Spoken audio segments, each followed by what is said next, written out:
ఈ మధ్య నాకు తెలిసిన కొంతమంది బైక్ యాక్సిడెంట్లు జరిగినాయి. సో అబ్జర్వ్ చేస్తే ఆ బండి టైర్లు అరిగిపోయి ఉన్నాయి, స్కిడ్ అయిపోయింది.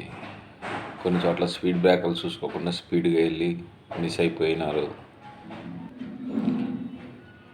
బ్రేకులు సరిగ్గా లేవు, బ్రేక్ షూలు సరిగ్గా లేవు, ఇంజిన్ ఆయిల్ మార్చట్లేదు, క్లచ్ ఆయిల్ మార్చట్లేదు రెగ్యులర్గా, బండి క్లీనింగ్ లేదు, రిమ్ కొంచెం బెండ్ అయి ఉండడం, పక్కకు లాగటం, గేర్ వైరు అరిగిపోయి ఉండొచ్చు, లేదు లోపల రాడ్ ఉంటుంది, అది పక్కకు జరిగి ఉండొచ్చు.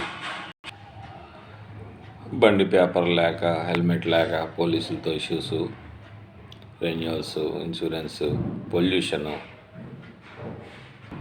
అలాగే కార్లు కూడా సరిగ్గా డ్రైవింగ్ రాక కొంతమంది, వీల్ అలైన్మెంట్ ఇష్యూస్ ఉండి, ర్యాష్ డ్రైవింగు,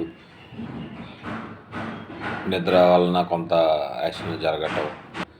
బైక్ అయితే రెగ్యులర్గా వాడే వాళ్ళైతే కొంచెం టైర్ లావున్న బటన్స్ తీసుకోవచ్చు, లేకపోతే సన్న బటన్స్ తీసుకోవాలి, లేదంటే టైర్ బ్రేక్ క్రాక్స్ వస్తాయి. ఈ BS6 వెహికల్స్ కొన్ని ప్రాబ్లమ్స్ వస్తున్నాయి అంటున్నారు, మరి ఒకసారి చూసుకోండి. ఎలక్ట్రిక్ బండ్లు, గ్యాస్ బండ్లు కూడా వస్తున్నాయి, బైక్స్ కానీ. అందులో డిఫరెంట్ వేరియేషన్స్, డిఫరెంట్ కాస్ట్లు వస్తున్నాయి. చూసుకోండి, రెన్యూవల్ అప్పుడు కానీ, కొత్తగా కొనేటప్పుడు కానీ ఏది బెస్ట్ ఆప్షను. స్పేర్ పార్ట్స్ ఏదైనా మార్చేటప్పుడు మ్యాక్సిమం వాళ్ళకి మెకానిక్ వదిలేసామంటే జనరల్గా ఫ్రాడే చేస్తున్నారు. చూసుకోండి, వీళ్ళంత మటుకు సీల్డ్ తెచ్చుకొని మీరు ఇచ్చుకోవడం, లేదా మీరే వాడికి చెప్పడం ఒరిజినల్ వేయమని చెప్పి. అంటే చాలామంది డూప్లికేట్ వేసేసి తీసుకుంటున్నారు. మన దగ్గర అమౌంట్ ఏమో ఒరిజినల్ పార్ట్స్ కాస్ట్ తీసుకుంటారు, మళ్ళీ తర్వాత ప్రాబ్లమ్స్ వస్తున్నాయి.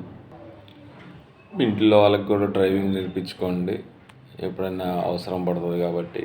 చిన్నగా అలవాటు ఉండే అందరికీ ఎప్పటి వరకు ఏం అవసరం వస్తుందో చెప్పలేము కాబట్టి సపోర్టింగ్గా ఉంటారు. అలా ఇంట్లో వాళ్ళకి, పెద్దలకి చిన్నగా నేర్పించాలి, ఏం చేయాలి, ఎట్లా మెయింటైన్ చేసుకోవాలి, ఎక్కడ మెకానిక్స్, ఏమేమి ప్రాబ్లమ్స్ వస్తాయి, ఎట్లా సాల్వ్ చేసుకోవాలి, హెల్ప్ అవుతుంది. మిగతా వాళ్ళకి మన వాళ్ళకి నేర్పించుకుంటే.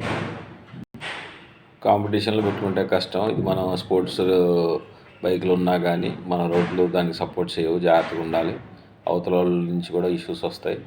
డ్రైవింగ్ చేసేటప్పుడు అవతల వాళ్ళు కూడా మన మీద వస్తున్నారో చూసుకోవాలి. ఇలా అందరికీ పనికొచ్చే వీడియోలకి వ్యూస్ తక్కువ వస్తున్నాయి. సో లైక్ చేయండి, షేర్ చేయండి, సబ్స్క్రైబ్ చేయండి, సపోర్ట్ చేయండి. Thank you.